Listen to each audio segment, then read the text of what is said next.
자리에 하나님 말씀을 가지고 섭니다. 조금은 두렵고 조금은 떨리는 마음으로 말씀을 준비하고 이렇게 섭니다. 하나님께서 함께 해주실 줄로 믿습니다. 주일 예배 때 우리 성결대 총장님이신 김상식 목사님께서 광야에서 만난 하나님 이라는 제목을 가지고 말씀을 전해주셨는데, 제가 그 전에 우리 담임 목사님께서 새벽 기도를 2번 인도하셔야 되겠다고 말씀하셔서 이 말씀을 준비를 하면서 많은 생각을 하게 되었습니다.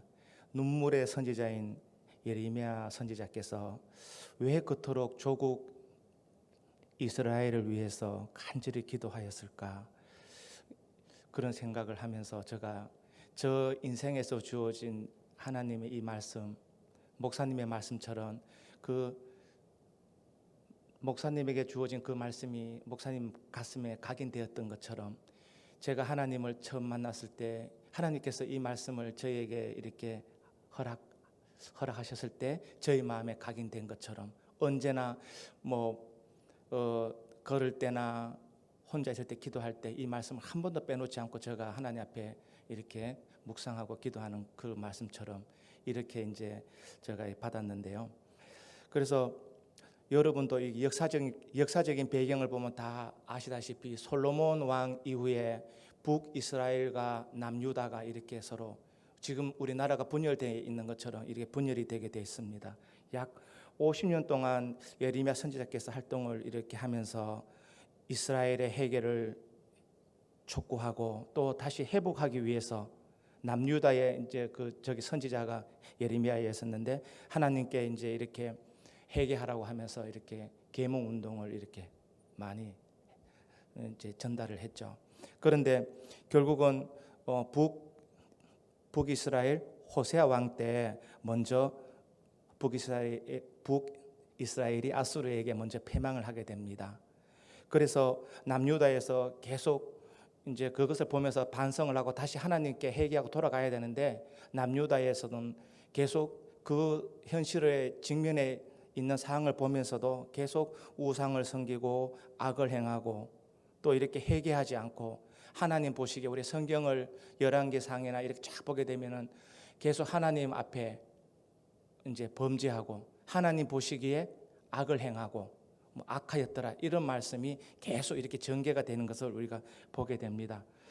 그래서 계속 이제 이런 경고를 무시하고 남유다의 시드기야 왕 때 오히려 예레미야를 이렇게 옛날에 충신들 바른 말하고 좀 이렇게 자기 가슴에 이렇게 찔리는 말을 하게 되면은 우리가 역사에도 보듯이 좀 이렇게 인정을 받지를 못하는 거 봅니다. 그래서 이 시드기야 왕 때 예레미야 선지자를 왕궁 뜰 감옥에 이렇게 가두게 됩니다. 그때 하나님의 영이 예레미야 선지자에게 이렇게 임하여서 오늘 이 말씀을 줍니다.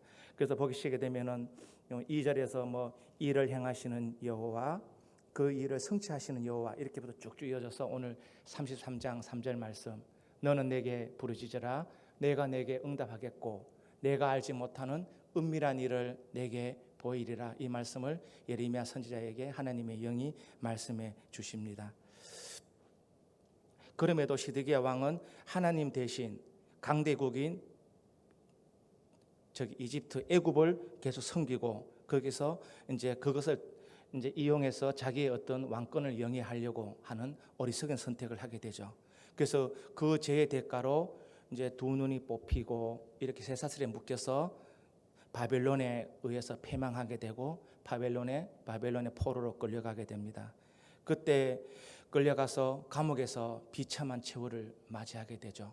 그때 당시에 그 많은 백성들도 바벨론으로 포로로 잡혀가서 많은 고초를 당하고 이스라엘이 어떤 하나의 또 역사가 단절되는, 패망하게 되는 그런 우리가 배경을 보게 됩니다. 그때가 아마 주전 586년이라고 아마 성경에 나와 있습니다.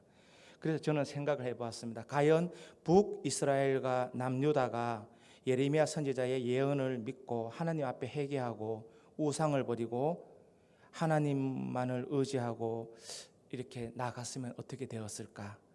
또 다른 우리가 지금 알고 있는 이 역사적인 어떤 배경이 아닌 또 다른 하나님의 어떤 섭리와 계획대로 또 역사가 이어져 가지는 않았을까라는 조심스러운 생각을 해보았죠. 그렇지만 하나님께서는 아브라함을 통하여 다윗을 통하여 또 그 말씀하신 언약, 약속을 계속 지켜가시는 것을 보게 됩니다. 잘 아시다시피 포기하지 않으시는 하나님을 우리는 성경을 통해서 계속 보게 되는 것이죠.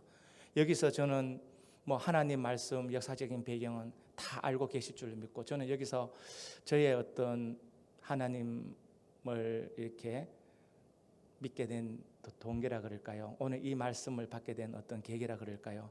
그것을 한번 말씀을 이렇게 드리고자 합니다. 저는 강촌에서 태어났죠. 지금도 천년의 어떤 자연이 그대로 보존되어 있고, 그 제가 어린 시절에 맥을 감고 친구들하고 이렇게 놀던 그 시냇가, 작은 개울에는 아직까지도 은어가 살고 있고, 그리고 몇 년 전 KBS TV에 자연 거기 다큐멘터리를 해가지고 그 천년의 보고라는 제목을 가지고 그 수달에 대한 게 영상으로 아마 나와서 보신 분도 계실 겁니다. 그 수달에 그 살고 있는 그 장소가 제가 몇 감았던 그 강입니다. 아직도 이제 천년 기념물로 해가지고 거기가 수달의 어떤 생태가 이렇게 잘 보존되고 있는 그런 곳입니다. 예전에는 무진장이라고 그래서 무주진앙 장수라는 이제 그 지역이 고속도로에서 한 30분 이내에 접속이 안 돼가지고 오지라고 그랬습니다. 지금은 호남 고속도로가 다 뚫혀가지고 한 10분, 20분 이내로 다 접속이 된다고 합니다. 지금은 BYC라고 그러더라고요. BYC가 뭐냐 그러면 봉화, 저희 고향이 경북 봉화인데 봉화, 그 다음에 영양, 청송, 이 지역이 아직까지도 고속도로하고 이제 한 30분 이내로 접속이 안 됩니다. 그래서 지금은 아주 오지 중에 오지라고들 사람들이 그냥 농담 삼아 많이 이야기를 합니다. 제가 태어났을 때 제가 어린 시절에 이렇게 보게 되면 저희 집안에 초가집이었었는데 제가 새를 잡는다고 초가집도 한번 태워 먹어본 경험이 있고요. 그 다음에 저희 집 안에 이제 다들 어르신들은 아실 겁니다. 삼신 할머니라 그래가지고 작은 이렇게 바가지에다가 쌀을 하고 이렇게 해서 문종을 해가지고 집 이렇게 안방 위에다가 해서 거기가 뭐 아기들을 점지해 준다 그래서 삼신 할머니도 있었고요.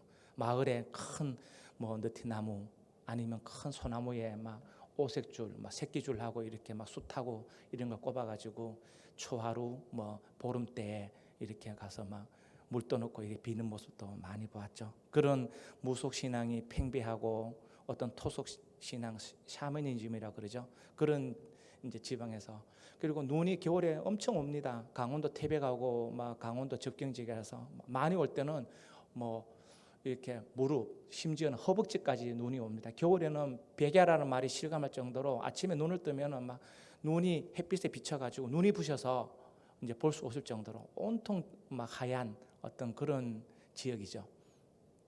말 그대로 하늘이 허락하지 않으면 먹고 살 수 없는 지역입니다. 청수답이고 비가 와서 때를 따라 하나님이 도와주셔서 뭐 늦은 비 이렇게 이른 비를 주시면은 농사가 잘 되면은 먹고 살고, 또 밭농사도 마찬가지고, 뭐 부자 어떤 잘 살고 이런 걸 꿈꾸는 것이 아니라 그 한 해의 농사를 지어서 그해 아끼고 아껴서 먹어서 다음 해에 파종하고 이렇게 먹는 어떤 그런 것들을 이렇게 이제 하는 뭐 생계 유지라고 할 수 있죠. 그런 것들을 꿈도 없고 희망도 없는 매년 하루하루 1년들 살아가는 그런 쪽에서 제가 태어났습니다. 그런데 그곳에서 이렇게 태어나서 제가 지금 이 자리에 이 모습으로 제가 우리 백운호수교회의 시무장로로 이렇게 섬기고 있습니다. 돌아보면 어느 것 하나 하나님의 은혜가 아니었는 것이 없었고, 하나님께서 함께해 주셨고, 하나님께서 여기에 이렇게 세워 주셨음을 믿습니다. 모든 사람들이 그럽니다. 하나님을 처음 만날 때 아주 하나님의 특별한 부르심이 저는 있다고 생각합니다. 각자가 각자에게 하나님께서 한 사람 한 사람에게 찾아갔을 때 하나님께서 하나님의 방법대로 너는 이런 모습으로 이러한 형편에 처했을 때, 이러한 여건과 상황에 처했을 때 이렇게 부른 것처럼 저도 아주 특별한 경우에 하나님께서 저를 찾아와 주셨죠. 한 2년 3년 동안을 한 번도 공예배나 새벽 예배에 빠진 적이 없었던 것 같습니다. 처음 하나님을 만났을 때. 그럴 때 제가 꿈을 꾸었죠. 거기가 저는 지금 생각하면 신앙적으로는 거기가 천국이라고 저는 생각을 합니다. 예수님하고 이렇게 막 우리가 성화에 나오는 것처럼 이렇게 쫙 강대상에 이렇게 쫙 서 있는데 흰 옷을 전부 다 입으시고 예수님이 이게 그때 당시에는 예수님인지 몰랐는데 지금은 제가 예수님을 생각하죠. 서 계셨는데 뒤에 이렇게 막 빛이 막 나고, 그래서 제가 이제 천국에 갔는데 저 앞에서 이렇게 많은 사람들이 저도 흰 옷을 입고 쫙 서 있었습니다. 그래서 무슨 말씀을 이렇게 하시면서 하는데 옆에서 기도를 하는데 저 좌우에 있는 분들이 다 이렇게 몸이 붕 떠서 이렇게 쫙 떠서 이렇게 쫙 이렇게 앞으로 나가는 거예요. 근데 저는 이렇게 그대로 가만히 기도를 하는데 가만히 있는 거예요. 저 몸은 붕 뜨지 않고. 그래서 제가 얼마나 그때 당시만 해도 간절하고 얼마나 저게 막 이렇게 몸이 달았겠습니까? 그래서 제가 간절히 기도했죠. 근데 저 역시 이제 하면서 쫙 몸이 떠가지고 이제 예수님 앞으로 나가는 그런 꿈을 꾸면서 이제 깼습니다. 그래서 그 꿈이 지금 한 20년, 30년 가까이 된 어떤 그런 상황이었는데 지금도 저의 머리에 엄청 선명하게 이렇게 그림을 그리려면 그릴 정도로 이렇게 선명하게 남아 있죠. 그래서 어떤 방식으로 하나님 만나고 어떤 그 계기가 돼서 하나님 만날지 모르지만, 그러면서 제가 그때부터 하나님 살아계시고 하나님이 저희 삶 속에 함께 하시구나라는 것을 굉장히 이제 많이 느끼고 이제 새기게 되었습니다. 그러면 제가 기도할 때마다 하나님 앞에 대표 기도할 때나 개인적으로 제가 혼자서 기도할 때나 꼭 빼먹지 않는 구절이 하나 있습니다. 오늘 이 말씀도 그렇지만 그럼에도 불구하고 그 강촌 산골에서 하나님에 대해서 문명의 혜택을 못 받았으니까요. 제가 초등학교 5학년 6학년 때인가 전기가 들어왔었고 중학교 다닐 때 마을에 차가 아침에 한 번 저녁에 한 번 통합버스가 들어왔죠. 그것도 비포장 도로에 비가 오면 못 오고 눈이 많이 오면 못 오는 그런 도로였습니다. 그런 문명도 없는 그런 곳에서 하나님도 알지 못했고 그런 곳에서 저를 하나님께서 특별한 부르심으로 오늘 여기에 세워주신 줄로 저는 이렇게 믿고 있습니다. 그래서 저는 아무것도 모릅니다. 신앙적인 어떤 깊이라든지 목사님들처럼 하나님의 어떤 말씀의 깊이는 모르지만 그 삶 속에 체험적으로 만난 하나님을 가지고 지금까지 신앙생활을 하고 있고 하나님 전적으로 하나님 말씀만 붙들고 이렇게 나아가고 있습니다. 많이 떨리는데요. 그래서 제가 하나님 앞에 그럼에도 불구하고 이런 용어를 쓰면서 하는데 저도 사업에 실패도 경험을 했고요. 또 사랑하는 아내가 암에 걸려서 투병 생활을 할 때 하나님 앞에 제가 하나님이 저를 오늘 이 자리까지 세워주시는 건 하나님의 어떤 뜻이 있다고 생각하는데 저는 많은 분들이 그럽니다. 어렵고 힘들 때 하나님 앞에서 이렇게 하나님 왜 이러세요? 저인데 왜 이러세요? 이렇게 이제 저인데 이제 이렇게 이야기할 때도 이렇게 많이 이제 한번 따진다고 그러시나요? 그렇게 말씀을 했다고 하시는데 저는 감히 고백하는데 저는 하나님 앞에 한 번도 하나님 저인데 왜 이러세요라고는 해본 적이 없다는 말씀을 드립니다. 저는 하나님 앞에 이런 말씀 해봤습니다. 하나님 저에게 왜 제가 하나님 앞에 기도할 때마다 하나님 제가 하나님 앞에 아무것도 해드린 것이 없는데 하나님 왜 저같이 보잘것없고 또 이렇게 아무것도 하나님 앞에 어떤 모양으로 하나님 앞에 이렇게 올려드린 것도 없는데 저를 왜 이렇게 사랑해 주시고 저의 기도에 왜 이렇게 응답해 주십니까? 하나님 저인데 무슨 특별한 어떤 그게 있으십니까? 저는 이렇게 기도를 많이 했습니다. 하나님 앞에 단 한 번도 지금까지 신앙생활 하면서 단 한 번도 하나님 앞에 불평이라 그럴까요? 하나님 앞에 어떤 그런 것들은 하지 않았다는 말씀을 감히 드립니다. 그래서 그때마다 하나님 앞에서 제가 이 말씀을 붙들고 기도했을 때 하나님께서는 때를 따라 도우신다고 그럴까요? 절대로 저에게 가한 것을 주시지 않았다고 저는 생각합니다.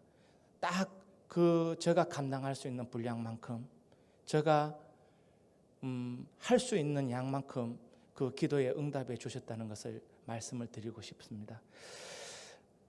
그래서 제가 하나님 앞에 항상 저는 제가 만난 하나님을 사랑의 하나님, 은혜의 하나님, 저의 기도를 들어주시는 하나님으로 이렇게 접근해 가지만 저의 마음속에 저는 하나님이 참 두렵습니다. 왜 그러냐 하면 제가 하나님 앞에 기도하고 하나님 앞에 간구할 때마다 하나님 저의 기도를 다 들어주시고 이렇게 응답해 주셨는데, 제가 하나님 앞에 거릇되게 행하고 하나님 앞에 약간 잘못하면, 우리가 흔히 부모하고 자식을 비유할 때 사랑하는 자식들인데나 사랑하는 이런 뭐 굉장히 애지중지하는 어떤 그런 물건이 있을 때는 어떤 그것들을 굉장히 좀 이렇게 소중하게 대하듯이, 또 어떤 기준을 높은 어떤 그 기준을 가지고 대하듯이 하나님께서 저에 대한 어떤 기준이 그렇지 않을까라는 굉장한 두려움을 가지고 있습니다. 그래서 항상 하나님 앞에 이렇게 할 때는 제가 굉장히 좀 조심한다 그럴까요? 그냥 두려운 마음을 가지고 하나님 앞에 이렇게 서는 것을 제가 저 자신을 보게 됩니다. 시간이 준비한 것보다 시간이 많이 지나서 제가 금요일 날 또 저 순서가 있는데, 금요일 날은 오늘은 제가 하나님 앞에 받은 말씀을 가지고 이렇게 저의 태어난 배경이라든가 지금까지 살아온 가정을 이렇게 말씀을 드리는데요. 금요일 날은 제가 죄송스러운 말씀이지만 제가 하나님의 앞에 갈 때 저의 묘비명에 이렇게 새길 그 말씀을 제가 이렇게 생각한 게 있습니다. 지금도 그 말씀에 의지해서 살아가고 있는데 그 말씀을 가지고 금요일 은혜를 같이 나누도록 하고요. 그다음 오늘은 여기서 이제 말씀을 이렇게 접어야 될 것 같은데, 저는 오늘 이 하나님의 이 주신 이 말씀을 가지고 저의 삶이 다하는 그 순간까지, 하나님이 부르시는 그날까지 이 말씀을 붙잡고 살아갈 것을 저는 저 마음속으로 맹세를 많이 합니다. 여기 계신 여러분들도 적어도 새벽 기도에 나오시고 새벽 기도에 하나님 앞에 이렇게 올려드릴 때는 각자가 받으신 하나님의 말씀이 있은 줄로 저는 분명히 압니다. 우리가 하나님 앞에서 우리가 각자에게 준 은혜, 그 사랑, 그 말씀을 가지고 꼭 그 말씀 끝까지 붙드시고 하나님 앞에 나아가면 하나님께서 기뻐하지 않으실까? 그런 삶이 하나님께서 우리에게 향하신 그 어떤 바람이 아니실까라는 생각을 해봅니다. 금요일